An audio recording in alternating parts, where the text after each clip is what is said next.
아까 우리가 일론 머스크 이야기를 했습니다만 테슬라가 그 자율주행 제대로 보여주고 있죠. 특히 우리나라에서도 제한적인 그 자율주행 FSD 모델이 돌아다니고 있습니다. 많은 사람들이 또 영상을 찍어서 막 퍼나르고 있는데요. 그 기술 측면에서 또 안전성 측면에서 제도 측면에서 입체적으로 한번 다뤄보겠습니다. 국민대학교 자동차 운송 디자인학과 권용주 교수와 함께합니다. 안녕하세요, 교수님. 네, 안녕하세요. 테슬라 FSD 국내에서도 된다는 거 아닙니까? 네, 제 지인이 한 대 샀죠. 그 타보셨어요? 미국산을 FSD 기능이 탑재된 차를 사서 그 옆에 타가지고 같이 봤는데 어떻든가요? 잘하더군요. 이런 봐라. 제법인가요? 네, 실제로 그 평택까지 왔다 갔다 했는데 예. 거의 뭐 스티어링에 손을 대지 않았으니까. 서울에서 평택까지요? 네, 그러면 잘해요. 고속도로뿐만 아니라 네, 시내길도 잘합니다. 시내길도요? 뭐 영상 보니까 막 그 좁은 길 왕복 2차선 뭐 골목 같은 데도 들어갔다 나왔다 하던데 손 안 대고 그게 됩니까? 예, 합니다. 기존에 그러면 왜 오토파일럿이라고 하는 이제 주행 보조 기능이 있었잖아요. 네. 그거랑 좀 비교해 보자면 어떤 차원이에요? 그러니까 이제 이런 거예요. 우리가 이제 오토파일럿은 첨단 운전자 지원 장치라고 부르는 기능의 네. 테슬라의 브랜드 명입니다. 그러니까 이게 이제 그 인간이 자동차로부터 운전해서 지원을 받는 기능은 자동차 등장 이후로 계속 진화해 왔기 때문에 네. 그런 진화된 기술들을 가지고 각사마다 이름을 붙인 거예요. 네네. 그 테슬라는 오토파일럿, 뭐 현대차는 스마트 센스, 네. 뭐 BMW는 드라이빙 어시스턴트, 뭐 기아는 뭐 옛날에 드라이브 와이즈 뭐 이렇게 이름을 붙였던 거고 네. 여기에서 더 나아간 게 이제 운전자 지원 장치보다 완전히 운전을 일정 부분 스스로 할 수 있어 자동차가 네. 라는 거에다가 이제 또 테슬라가 풀 셀프 드라이빙 일부 FSD라는 브랜딩을 한 거고 네. 그러다 보니까 이제 운전자의 지원이 아닌 실제로 운전을 자동차가 스스로 하는 영역까지 우린 진화했다라는 네. 이름으로 이제 FSD 기능을 계속 고도화시켜 나가는 거죠. 이게 미국에서는 이제 여러 차례 뭐 우리가 영상을 통해서도 많이 봤는데 우리나라에서 도입된 게 이제 처음이다 보니까 한 달 정도 됐죠. 많은 사람들이 또 한 번 놀라고 있는데 근데 왜 미국이랑 신호 체계라든지 교통 체계가 다 다르잖아요. 다르죠. 그러면 이 테슬라의 FSD는 그게 이미 다 한국 버전으로도 학습이 된 거라는 거예요. 그냥 이제 운전자의 시각 기반이라고 보시면 돼요. 그러니까 이제 공부해서 운전하는 것과 네. 도로에 있는 규칙을 다 공부한 다음에 운전하는 것. 네. 그다음에 이제 기본적인 도로의 규칙도 뭐 알겠지만 기본적인 건 우리가 알고 있잖아요. 뭐 빨간불엔 가지 마라. 네, 네. 그걸 가지고 그냥 카메라 기반으로 저거 빨간불이네 가지 말아야지. 즉 AI 기반으로 바로 판단해 가지고 네. 인간처럼 운전하게 만드는 것으로 이해를 하시면 되죠. 그러니까 좌회전 신호 미국에서의 들어오면 그때 기능이든 가야지. 한국에서의 기능이든 사실은 큰 차이가 없다라는 거죠. 그냥 도로에 있는 빨간색이면 서야 되고 횡단보도 있으면 조심해야 되고 뭐 사람 지나가는 거 다 감시하니까. 그러니까 나라별로 뭔가 왜 커스터마이징 한다라고도 하듯이 조금씩 그 나라의 제도 환경을 뭔가 대입을 하고 수정을 하고 이런 과정이 그러면 상대적으로 네. 테슬라의 경우는 좀 덜하다는 거예요. 그렇죠. 상대적으로 이제 공부를 덜 하고 하는 거죠. 근데 이제 우리가 운전이라는 기능만 생각해 보면 예. 그 우리 이대호 편집장도 미국 가서 운전할 수 있잖아요. 할 수는 있겠죠, 제도상 뭐 네. 국제 면허 따면. 아니 할 수는 있죠. 네. 다만 미국의 도로 상황이 조금 낯설 뿐인 거죠. 그렇죠. 하지만 운전은 가능합니다. 예. 그렇게 보시면 돼요. 가능 여부. 지금은 일단은 자율주행 2단계라고 하더라고요. 앞에 이제 감독형이라는 말을 붙였으니까. 감독형. 네, 감독형이라는 얘기는 이제 어쨌든 운전자가 관리해라. 네. 그런 얘기니까 이제 2단계로 분류를 하는 거죠. 그러면 사고 나면 운전자 책임입니까? 운전자 책임이죠. 100% 운전자 책임인 거죠. 현재로는. 아직은 테슬라가 책임져 주지 않는다. 네. 근데 근데 그게 이제 예. 제조사가 책임을 지게 되겠다라고 하면 이제 3단계로 올라가는 건데 네. 최근에 이제 중국의 한 2개 회사가 우리가 책임질게요. 라고 해서 2대를 대량 생산해서 판매하기로 결정을 했죠. 그리고 중국 당국이 허가를 해줬어요. 대신 우리가 책임지는 구간도 정해놨습니다. 예를 들어서 뭐 베이징에 있는 자동차 회사가 자동차를 팔 때 네. 어느 구간에서 무조건 로봇에게 운전을 시키세요. 만약 여기서 사고가 나면 예. 우리가 책임지겠습니다. 라고 해서 개인에게 차를 판매하는 거죠. 그러니까 전국은 아니고 당연히. 네. 근데 또 그 안에서 글쎄요 골목골목도 포함이 될지는 모르겠으나 특정 길.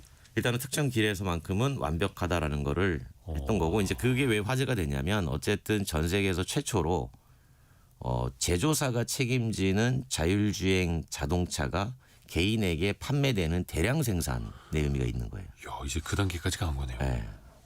근데 이번에 그 테슬라 같은 경우에는 국내에서 FSD가 되는 게 모델 X 혹은 S 버전만 된다 하더라고요. 많은 분들이 타고 있는 모델 3나 Y는 안 된다고 하고. 그게 이제 하드웨어 버전이 네. 달라서 이제 미국산 같은 경우는 이제 하드웨어가 조금 좋은 소프트 버전이 들어간 거고 예. 나머지는 이제 3와 Y는 대부분 중국에서 생산돼서 들어옵니다. 네네네. 네. 그러다 보니까 이제 하드웨어 버전이 조금 낮은 버전이어서 일단은 미국산 버전에만 그렇게 됐고 그 앨런 머스크가 그런 얘기를 하죠. 그 하드웨어 버전도 업데이트 시켜주겠다. 다만 이제 한계가 있어서 네. 그 완전 자율주행의 그 소프트웨어를 심는 데는 아마 한계가 있을 것이다. 이전 버전들은. 근데 이제 앞으로 나오는 차들은 이제 충분히 하드웨어 4 버전으로 이제 갈 수 있겠죠. 왜 테슬라 차량이 좋은 게 온라인 방식으로 소프트웨어 계속 업데이트 받을 수 OTA로 있고 하죠. 하드웨어적인 거는 뭔가 교체하지 않고 한 번 사면 이 차가 나중에 업데이트 받을수록 그냥 자율주행 기술이 고도화될수록 그대로 타고 다닐 수 있다라는 거였잖아요. 근데 뭐 하드웨어도 더 그럼 바꿔야 돼요? 이런 거예요. 공식 지능이 센터 고도화가 되면 예. 쉽게 말하면 뇌의 속도가 빨라진 거잖아요. 예. 판단의 속도가. 네네네. 그러면은 팔다리도 움직임이 빨라야죠. 예. 근데 팔다리는 하드웨어잖아요. 근데 얘가 움직일 수 있는 속도가 들어가 있는 액추에이터라든가 이런 기계적인 속도와 연동이 되기 때문에 얘를 높일 수 있는 한계가 있잖아요. 그러니까 그 액추에이터나 이런 것들도 최대한 팔다리가 같이 잘 움직일 수 있도록 만들어 줘야 되는데 기존의 하드웨어가 한계가 있으니 아무리 높여도 지능을 못 따라하는 경우가 생길 수 있다라는 거죠. 이제 그럴 때는 나중에 이제 그 다음 모델에서 이제 무언가 하드웨어적인 걸 바꿔서 뭐 해줄 수 있는 그런 여지가 생기겠죠. 그러면은 좋은 소프트웨어 같은 게 계속 발달할수록 왜 상대적으로 컴퓨터가 느려지는 것 같은 현상처럼 느껴지는 거네요. 그럴 수 있는 거죠. 우리가 컴퓨터가 고사양으로 가면 여러 가지들의 하드웨어도 고사양으로 가야 되잖아요. 예. 이제 그런 것들하고 이제 맥락을 같이 하면 되죠. 그래요. 또 최근에는 이제 모델 Y 이런 거 이제 신모델 타시는 분들 되게 많으신데 그분들 입장에서는 조금 아까울 수도 있겠어요. 혹은 더 기다려야 하거나. 뭐 거기에 맞는 FSD 기능을 아하. 이제 구독하게 만들어 주겠죠. 또 이걸 이제 시장 측면에서 좀 보면 좋을 것 같은데 이제 자율주행 시장이 이제 막 개화되는 거 아닙니까? 개화가 됐죠 이미. 이미. 네, 저는 그렇게 봐요. 당연히 그 1등을 이제 부인할 수는 없는 거고. 그러면 소비자 입장에서 과연 이제 부담이 적은 자율주행차를 언제쯤부터 탈 수 있을 것인가? 본격화되는 거는 어떻게 보고 계세요? 그러니까 이제 이 부분에서 제가 이제 기술의 영역이 있고 자율주행 크게 세 가지로 봐야 돼요. 예. 그러니까 이제 기술의 영역, 네. 그 다음에 시장의 영역, 네. 그 다음에 서비스의 영역. 이 세 가지를 약간 분리해 놓고 봐야 되는 거예요. 지금 뭐 FSD 얘기 나오는 건 기술의 영역이에요. 그죠? 네. 자, 그럼 그 해당 기술을 돈 주고 살 거냐 말 거냐. 이용자들은 내가 되게 편하구나라고 해서 그 기능을 돈 주고 삽니다. 네. 그럼 당연히 제조사는 그걸 돈 받고 파니까 뭐 돈을 벌겠죠. 네. 이제 그러면 서비스의 영역은 뭐냐면 이렇게 가지고 완벽하게 로봇이 운전하는 네. 뭐 레벨 4라든가 뭐 4단계로 갔을 때 이료 편집장은 그 4단계의 자율주행 차를 네. 개인이 돈 주고 살 거냐 말 거냐. 예. 내가 운전할 필요가 아예 없는데 예. 내가 그 차를 비싸게 돈을 주고 살 건가 말 건가. 아하. 예. 이게 이제 개인 구매 시장의 영역이에요. 그렇죠. 그러면 나는 안 살 거야. 나는 이용만 할 거야. 라고 하면 그 차는 최저가로 만들겠죠.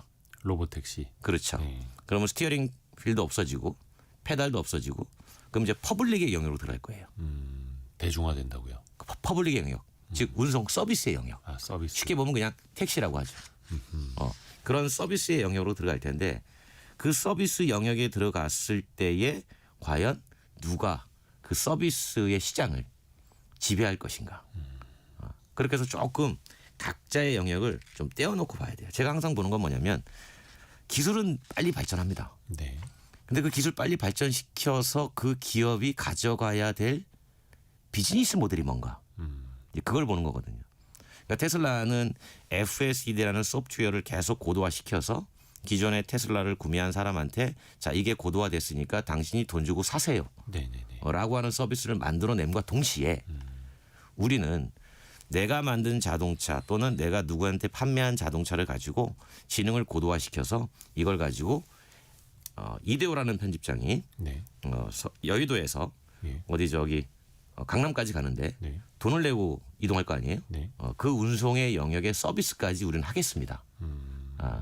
라고 하는 그 두 가지 측면을 동시에 가져가는 거고 그럼 기존의 자동차 회사들은 내가 판매 시장으로 갈 거냐 네. 아니면 서비스까지 동시에 할 거냐 그러니까 이걸 가지고 각자 고민들을 하고 있는 거예요. 그게 또 역량이겠고요. 그렇죠. 경쟁력이 되겠고 네. 그거를 다 한다는 게 테슬라. 테슬라는 그런 욕심을 내고 있는 거죠. 예전에 앨런 머스크가 그런 얘기했어요. 예. 전 세계의 테슬라 모델이 2천만 대 정도가 운행이 되면 뭐 미국 기준으로 뭐 미국 기준에서 뭐 그 정도 되면 미국에 있는 대중교통의 버스 다 없앨 수 있다고. 왜냐하면 가까운 거리든 먼 거리든 네. 로봇 자동차가 운행했을 때 상당히 비용이 저렴해진다. 그렇죠. 그 비용이 저렴해지면은 굳이 기존의 대중교통 버스나 이런 것들을 이용할 필요가 없다. 내가 다 데려다 줄게. 이런 얘기를 했단 말이에요. 그러니까 택시랑 경쟁하는 게 아니라 버스랑도 그 경쟁을 대중교통인 거죠. 이야. 그러니까 본인이 만든 그만큼 자동차가 저렴하게. 대중교통으로 확산되는 거를 지금 생각을 하면서 네. FSD를 개발해 나가고 있는 거예요. 와, 그래요. 김재은님이 편하겠지만 오류가 나면 어떨까요? 무서워요라고 보내주셨는데 어떤 분이 그런 말씀하시더라고요. 처음에 그 자율주행 차량을 타봤는데 처음에는 손에 땀도 나고 막 심장도 벌렁거리고 너무 무섭더래요. 두 번째 타니까 조금 이제 안락함을 느꼈고 세 번째 타니까 졸고 있더라고 자기가.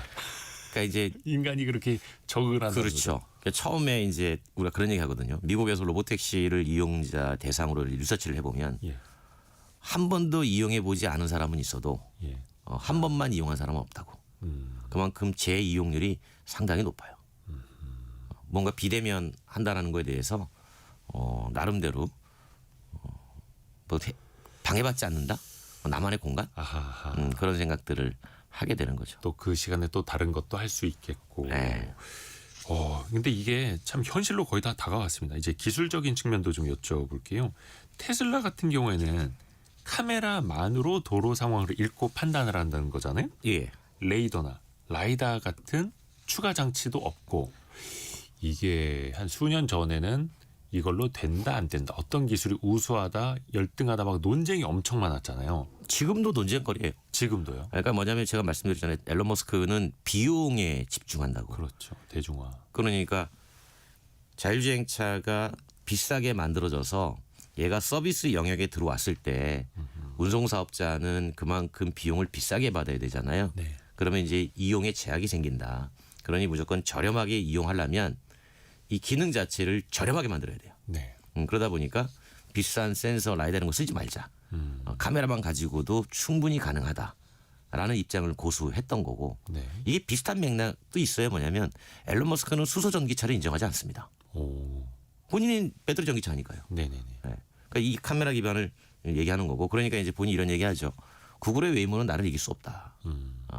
근데 이제 구글이나 기존의 자동차 회사들은 무슨 얘기를 하냐면 자율주행차가 되면 아까 어떤 그 청취자분께서 말씀하셨지만 네. 그 안전에 대한 기대감이 훨씬 높아져요. 사람보다 더 안전해야지 이렇게요. 그렇죠. 그 기대감이 점점 상당히 높아지기 때문에 네. 만약에 오류가 나가지고 무언가 문제가 발생하거나 뭐 사고가 발생해서 인명 피해가 발생했을 때에 네. 실제로 그 기업이 입을 브랜드 이미지나 아니면 소송이나 이런 것들의 비용이 천문학적으로 올라갈 수 있다는 예측을 해요. 그러다 보니까 안전하게 가자. 네네. 그럼 안전하게 가려면은 지금 카메라가 눈에 보이지 않는 부분까지 인식하는 건 아니잖아요. 네. 그러니까 눈에 보이지 않는 곳까지 인식을 할 수 있는 센싱을 하자. 그러다 보니까 이제 라이다 센싱을 하고 있는 건데 그 비용도 지금 많이 떨어져 가고 있다라는 게 이제 그들의 주장인 거죠. 그러니까 일론 머스크 같은 경우에는 이게 나중에 대중화됐을 때 어떻게 경쟁할 것인가까지 염두에 두고 그렇죠. 레이더나 라이다 같은 그러니까 고가의 장비가 필요 없는 차를 애초에 만들자. 그렇죠. 그렇게 생각을 했던 거예요. 양희주님, 앞으로는 운전하는 차는 돈 주고 해야 하는 일이 생길 것 같아요라고. 또 박성주님, 토탈리콜에서 본 택시가 생각나네요라고 내주셨는데 그 운전하는 시간에 돈 주고 하는 거 충분히 얘기가 돼요. 그게 왜냐하면 이렇게 되는 거죠. 그 레벨 3가 조건부라고 하는데 우리가 보통 네. 그 레벨 4까지 진화하지 않겠어요? 그죠? 충분히 네. 인간의 개입이 필요 없는. 네. 근데 이대호 편집장이 내가 자율주행차를 이용만 하는 게 아니라 내가 가끔 운전도 하고 싶어요. 그쵸, 또 운전의 재미라는 게 있으니까. 네. 예. 그래서 이제 본인이 차를 살 때 선택을 하는 거죠. 스티어링 휠과 페달이 있는 차를 사겠다. 옵션. 그러면 이제 내놔라. 내가 운전할 거다. 그럼 주겠죠. 예. 그때 이제 운전을 해요. 그게 운전을 하면 예. 보험료가 올라가요. 그 운전하는 그 순간만큼. 아니 아니 왜 저는 그거 봤거든요. 2004년에 나온 그 아이로봇이라는 영화 네, 아이로봇 지난 봤죠. 주말에 네. 아이들과 봤는데 배경이 2035년이더라고요. 네. 근데 거기에서 주인공 윌 스미스가 핸들을 딱 꺼내서 잡으려고 하니까 옆에 탄 사람이 설마 직접 운전하시려고요? 그렇죠. 이렇게 물어보는 거예요. 널 못 믿는데 인간을. 네. 그래도 이제 운전하고 싶을 때는 운전의 욕망이 있으니 예. 그걸 줄 때는 이제 인간의 위험 인자가 훨씬 더 높아서 이제 보험료가 올라가는 현상이 발생하겠죠. 감정에 휘둘릴 수도 있고. 네. 그러니까 그렇게 따지면은 보험료도 많이 내야 되는데 굳이 내가 운전할 필요가 있어? 라고 하면은 이 차는 서비스의 영역으로 들어가잖아요. 그러니까 A에서 B까지 이동이 필요할 때 내가 호출하면 얘가 와서 지금 구글 웨이모처럼 나 데려다 주는. 근데 그런 시장이면은 아주 쉽게 얘기해서 그냥 택시잖아요. 네. 인간 운전자가 없는. 네네네. 그럼 기존에 우리나라 택시 사업자와 동일한 서비스를 제공해 주는 게 상용화라는 개념인 거예요. 그러면 기존의 인간 운전자와 경쟁을 하겠죠. 네네네. 그런데 택시라는 게 이제 공급은 한정돼 있잖아요. 네. 수요도 한정돼 있고. 네. 그럼 한정된 수요에서 공급이 늘어나는 효과가 생기겠죠. 그러면 기존의 택시 사업자는 어려워지죠. 가뜩이나 수익이 안 좋은데 수익이 떨어지는 데다가 그들이 가지고 있는 면허 가치가 하락을 하겠죠. 이게 이른바 타다 금지법이라는 걸 만들어서 네. 우리나라는 지금 승차 공유를 억지로 막고 있는 상황인데 어찌됐든 간에 이런 첨단 자율주행 시대는 오기는 온다라는 네, 거고. 오기 오죠. 그래서 그 면허 가치가 떨어졌기 때문에 이제 인간 운전자 사업자들이 반발을 하죠. 그러면 그 면허 가치를 누군가는 보상을 하거나 예. 아니면 새롭게 내가 로봇 택시를 사다가 테슬라의 FST를 충분히 반영해서 내가 테슬라 차 100대를 사서 내가 택시 사업을 하겠다라고 하면 이제 택시 면허 받아가지고 들어간다고 하면 그러면 이제 그 사업자는 좋겠죠. 단 투자비가 많이 들겠죠. 투자비가 많이 들면 요금을 높게 받아야 되겠죠. 네네네. 근데 요금은 통제받습니다. 즉 수익이 안 나요. 예. 그러면은 수익도 안 나는 시장에 네. 내가 왜 해 이거? 그렇죠? 그러면 기존의 택시 사업자는 그러면 제가 면허를 갖고 있으니까 내가 차 사가지고 할게요. 그럼 그 차 비싸겠죠. 네네. 당연히 지금 3천만 원짜리 택시를 가지고 운행을 하는데 한 2억짜리 차를 사가지고 운행을 하면 정부한테 그러겠죠. 구매 보조금 해주세요. 그럼 그 돈은 아니 사업자가 돈 버는데 왜 해주죠? 전기차는 환경 친화적이니까 탄소 감축의 명분이라도 있지만 네네. 저 로봇택시는 저 사람이 개인이 면허를 가지고 운전도 하지 않고 그냥 운행시켜서 돈 버는 건데 네. 거기다가 왜 우리 세금을 줘야 되죠? 이제 그런 반발이 분명히 나오죠. 그러게요. 되게 복잡한 문제입니다 이게. 그러게요. 아니면 이제 테슬라 같은 업체가 아예 그 로봇 택시 직접 서비스까지 하겠다라고 이제 뛰어들면 뛰어들면 이제 국내에서는 법인 택시 회사 인수해야 돼요. 면허 없이 못 하니까. 아하, 법적으로. 네. 근데 그 면허 가치를 이제 부여 안고 가는 거죠. 또 그런 빅테크들과 또 경쟁을 또 해야 하는 거고 그 시대가 오고 있고 우리는 또 준비를 해야 하는데 그 기술적인 이야기 조금 더 아까 들어보면 그 구글 웨이모나 GM 같은 회사들 보면은 여전히 라이다, 레이더 같은 이제 더 장비들을 차 뭐 앞뒤 뭐 천장 이렇게 달고 있잖아요. 예. 우위 여루에 대해서는 아직도 논쟁 중이라고 말씀해 주셨고 여전히 논쟁 중이에요. 근데 이제 가격으로 봤을 때 대중화 시대로 갔을 때는 일단은 답은 나와 있는 테슬라가 거고. 조금 유리하죠. 그러면 구글 웨이모나 GM은 방식을 이제는 바꿀 수는 없는 겁니까? 이대로 가요? 끝까지? 제가 볼 때는 바꾼다기보다 병행할 가능성이 높아요. 병행. 예. 그러니까 그들도 이른바 비전 AI 기반의 엔드투엔드 방식. 그러니까 바로 지금 현장의 장면을 인식해서 네. AI로 판단해서 즉각적으로 행동을 제어하는 그 방식을 할 가능성이 높아요. 그리고 실제로 현대자동차는 두 가지 방식을 다 해요. 카메라만으로 하는 거랑 예. 레이더, 라이다 방식을 다 라이다 하는데 방식 다. 제가 볼 때는 그 두 가지 방식에서 장점만을 골라서 성능 하이브리드 시스템이 등장하지 않을까. 그게 잘 될까요? 쉽지는 않겠습니다. 뭐 쉽지는 않겠습니다만 하여간 어려운 문제입니다. 왜냐하면 이렇게 보는 거예요. 제가 이렇게 선택을 할게요. 비용이냐 안전성이냐. 자, 그러면 개인의 어렵다. 구매 시장은 네, 안전성이에요. 그럼요. 이도 팸장이 내가 직접 저 차를 사겠다라고 하는 건 안전성입니다. 네, 네, 그런데 그냥 이용만 하겠다. 네. 그런 비용의 시장이에요. 근데 그 둘 중에 무게추를 어느 한쪽으로만 기울여도 또 나중에 또 문제가 될 수도 있는. 그러니까 지금 그 말씀하신 그 기술의 논란이 바로 딱 이 차이예요. 어디로 갈 것인가. 네.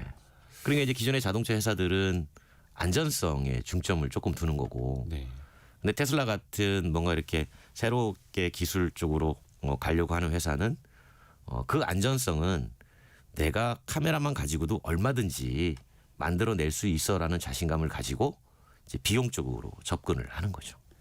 아까 잠깐 현대차 이야기를 해주셨는데 현대차에서 최근에 좀 시끌시끌한 일이 포티투닷이라고 하는 현대차가 이제 인수했죠. 투자를 한 회사의 창업자 대표가 사임을 했어요.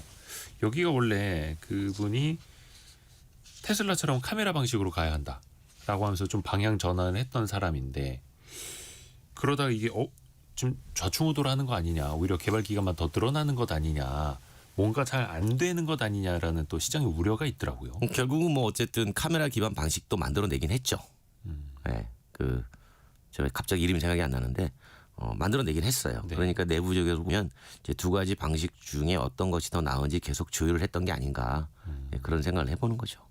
그래서 이제 많은 질문이 그거예요. 대체 그러면 현대자동차가 테슬라 대비 얼마나 뒤졌냐? 얼마나 뒤처져 있느냐. 네. 예. 제가 그 어느 방송에 나가서 그 3, 4년이라고 했거든요. 3, 4년. 네, 그럴 때 바로 저기 제조사가 연락이 와서 아니다, 1, 2년이다. 1년이라고. 이렇게 얘기를 하는 게 물론 뭐 그 수준에 따라 가지고 그 내부와는 완전히 들여다보는 게 아니니까 네. 그 격차는 뭐 알 수 없으나 이제 충분히 뭐 1, 2년 안에 따라잡을 수 있다라고 얘기를 제조사가 하고 있는 거예요, 현대차가. 아니 그 포티투닷 대표 사임하고 나서 좀 우려가 커지니까 그 회사가 보란 듯이 유튜브에다가 자율주행 영상을 올렸더라고요. 네. 비전 방식만으로 마치 테슬라가 돌아다니듯이 자율주행하는 그렇죠. 영상 네. 잘 되는. 물론 이제 편집된 영상이기는 했습니다만 뭔가 거기도 보여주고 싶은 게 있을 것 아닙니까? 보여주고 싶죠. 네. 네, 지금 미국에서 하고 있고, 그러니까 제조사가 네. 자율주행에 접근하는 방식은 앞서도 말씀드린 것처럼 두 가지예요. 하나는 내가 만든 자율주행차를 운송사업자한테 판매하는 것 네. 또는 개인에게. 그러니까 제조사는 제조물을 만들어내니까 예를 들면 구글하고 현대차하고 손잡아가지고 어떤 효과가 나냐면 구글이 운행하는 로보택시에 현대자동차는 아이오닉 5 전기차에 아하. 구글의 시스템을 달아가지고 공장에서 만들어서 파는 거예요. 그렇게 또 제공 같이 하고 있죠. 그렇죠. 그러니까 이렇게 판매하는 시장이 하나 있는 거고 동시에 그러면 나중에 뇌가 지배에 당할 수 있으니까 현대자동차도 자기들이 만드는 아이오닉 5에 자기들의 뇌를 심겠죠. 예, 예. 그래서 그 뇌를 지금 계속 개발하는 중인 거예요. 그럼 그렇게 개발해서 자기들이 누군가한테 직접 판매도 하지만 운송 영역으로 들어가려고 할 거예요. 즉 내가 운송 사업자가 돼서 직접 운송 물류 사업자가 돼서 이대호 편집장이 어디 간다고 그러면 나한테 호출하면 내가 차 보내주고 내가 비용 받고 그렇게 가려고 할 거란 말이에요. 그러니까 제조사가 서비스업까지 하게 되는 시대. 그렇죠. 그런데 지금은 섣불리 못 들어가는 게 기존의 인간 운전자가 대부분 다 고객이란 말이에요. 네네네. 그러니까 그들이 하고 있는 운송 사업자 시장에 쉽게는 못 들어가는 거죠. 그리고 이제 그들 또한 대기업 또한 들어갈 때 투자비가 워낙 많이 들어서 네. 이게 운송 사업 영역을 어떻게 해야 될지를 고민하고 있는 거예요. 그 시장은 뭐 일론 머스크의 테슬라가 가장 도전적으로 그렇죠. 문을 이제 두드릴 거고 네. 그거 보고 또 현대차도 판단을 하겠죠. 그렇죠. 시장이 또 얼마나 부드럽게 열리는가. 물론 이제 그 과정은 그거 아마 이제 쉽지는 나라마다 않을 것 달라요. 같아요. 예. 그러니까 우리나라 같은 경우에는 제가 앞서도 설명드린 것처럼 나라마다 달라요. 그러니까 많은 분들이 미국은 되고 중국은 되는데 왜 우리는 안 돼? 라고 이런 얘기 하거든요. 미국은 택시의 반발이 있음에도 불구하고 목소리가 적어요. 워낙 땅이 크고 네, 그러니까 차 택시 없이 못 대수가 사는 많지 나라니까. 않고 이미 우버가 다 열려 있기 때문에. 예. 중국은 우한에서 택시 기사들이 목소리를 냈는데 예. 정부가 눌러버렸어요. 시끄러워. 강력해요. 그러니까 할 수 있는 거예요. 예. 근데 예를 들면 우리가 자 로봇 택시 상용하겠습니다. 새로운 운송면허를 발급할 거고요. 이디오 편집장이 드디어 투자받아가지고 300대 운행합니다.라고 하면 서울에 있는 8만 대의 택시 기사들의 사업자의 반발이 엄청 거셀 거예요. 뭐 지난번에 타다 갈등도 네. 있고. 그러면 이제 이 건은 어디로 가냐면 예. 이제 정치로 가요. 어. 정치의 영역으로. 그럼 막 얘기하겠죠. 그럼 어떻게 될까요? 정치가 좀 갈등을 조정해 줘야 되는데. 그때는 이제 이렇게 판단하겠죠. 인간 택시 운전자는 참정권이 있고 로봇 택시는 참정권이 없잖아요. 네. 그럼 다시 옛날에 타다처럼 자율주행 금지법? 금지라기보다는 운행 제한을 두겠죠. 그러면 이대호 편집장은 내가 분명히 투자해가지고 사업을 했는데 예. 돈을 벌 수 있는 시스템이 안 되잖아요. 예, 예, 예. 그러면 사업자가 안 나타나는 거예요. 그러면 기술, 제도, 차 다 만들어놨는데 사업자만 없는 거죠. 그게 이제 상용화가 안 되는 거죠. 예전에 우리나라 스마트폰 도입 초창기 네. 때처럼 그 해외 스마트폰 도입을 억지로 그때 뭐 막았던 적도 있었죠, 우리가. 9643님이 이런 문자도 보내주셨어요. 취객 손님은 대부분 잠이 드는데 누가 깨우나요? 라고.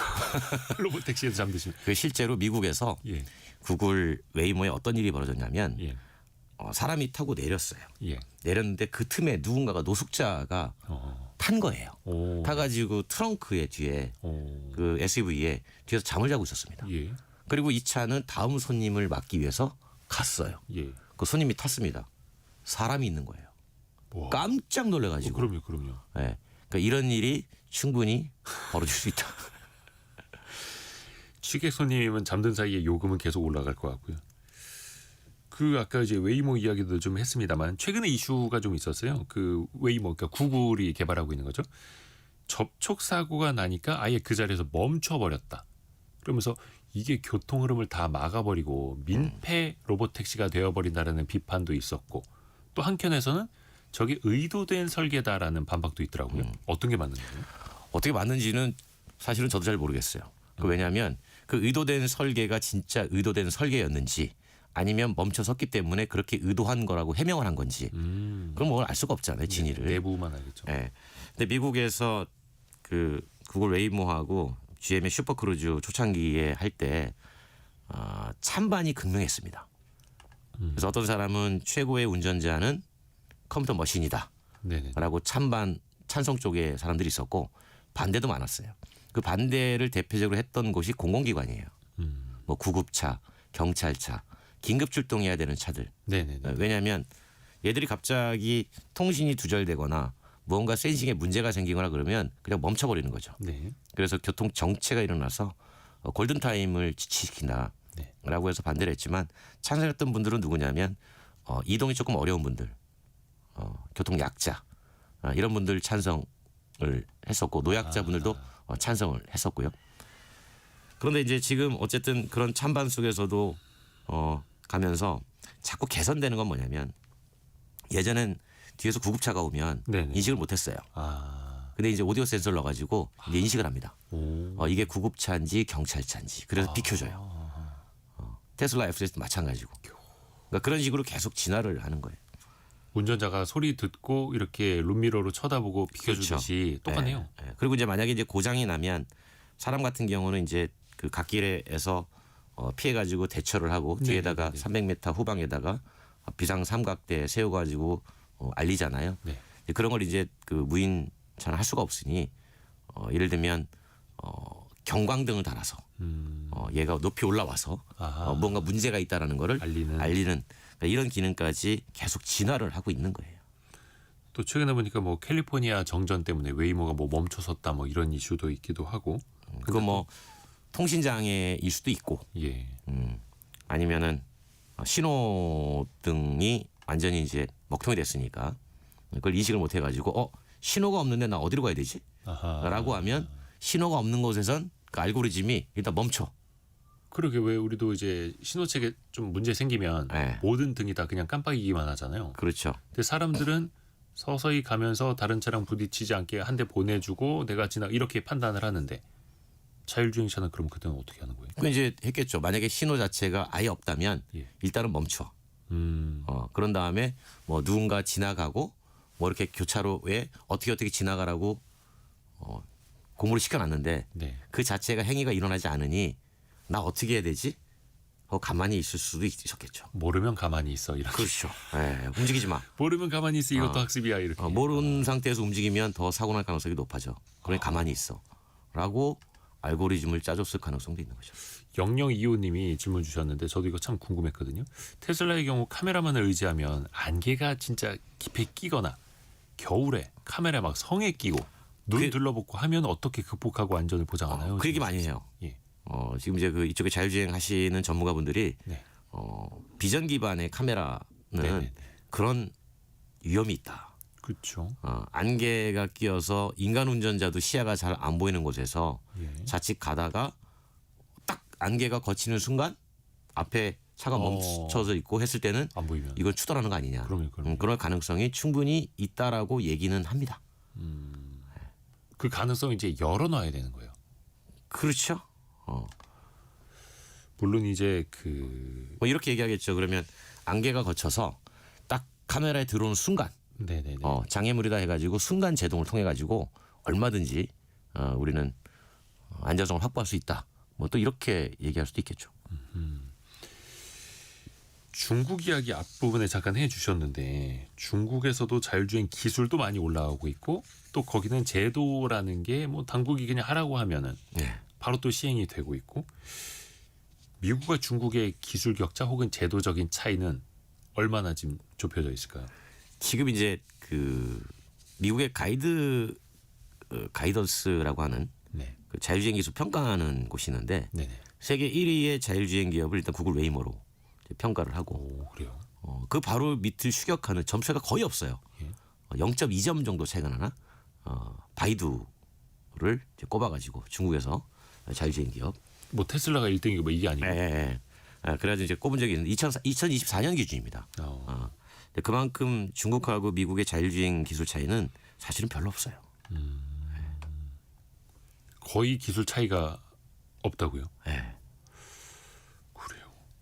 그럼 결국에는 이 시장을 누가 더 빨리 여느냐, 규모를 확대하느냐 여기서 또 그러면 승부가 그러니까 시장을 여는 주체가 누구냐는 거죠. 시장을 누가 열죠? 기업이냐 정부냐 정부가 여는 거잖아요. 중국은. 네. 그 정부는 중국 정부는 이미 시장을 열어놨고 네네네. 미국도 시장을 열어놨고요.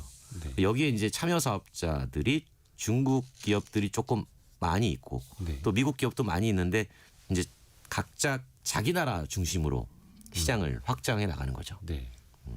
그럼 우리로 따져보면 예. 우리도 시장을 여는 주체는 정부잖아요. 네. 뭐 도로의 운행을 허가해 주는 거니까. 그럼 이 운행을 허가해 줬을 때 허가받고 운행할 수 있는 사업자가 있느냐. 우리는 그걸 따져봐야 돼요. 그렇죠. 근데 사업자가 없어요. 예를 들면. 근데 사업자가 갑자기 중국이나 미국 기업이 구글이나 중국의 바이드가 한국 가서 하겠다. 시장이 열렸으니. 라고 하면 안 내줄 수 없잖아요. 난감해지죠. 네. 그랬을 때가 사실은 가장 우려되는 거예요. 그 사이에 기술 격차는 계속 벌어질 텐데 그 지능의 고도화잖아요. 똑똑해진 지능을 가지고 한국에 와가지고 우리의 똑똑한 지능을 한국 도로에서 제공하겠습니다. 예. 라고 했을 때 이걸 막을 수 있는 명분이 없잖아요. 그러니까요. 이게 기술과 제도가 사실은 같이 가야 하는데 기술은 또 이제 민간 기업이 빨리 또 따라와야 하는 거고 제도 같은 경우에는 마련이 안 돼 있더라도 미국이나 중국이 어떤 통상 압력을 내세워서 우리 자율주행차 한국에서도 달리게 하라 해달라라고 하면 그러니까 구글이 지금 정밀지도 달라는 거 아니에요. 곤란한 거죠. 네? 그 지도 주면 구글 웨이모는 한국에서 운행할 수 있어요.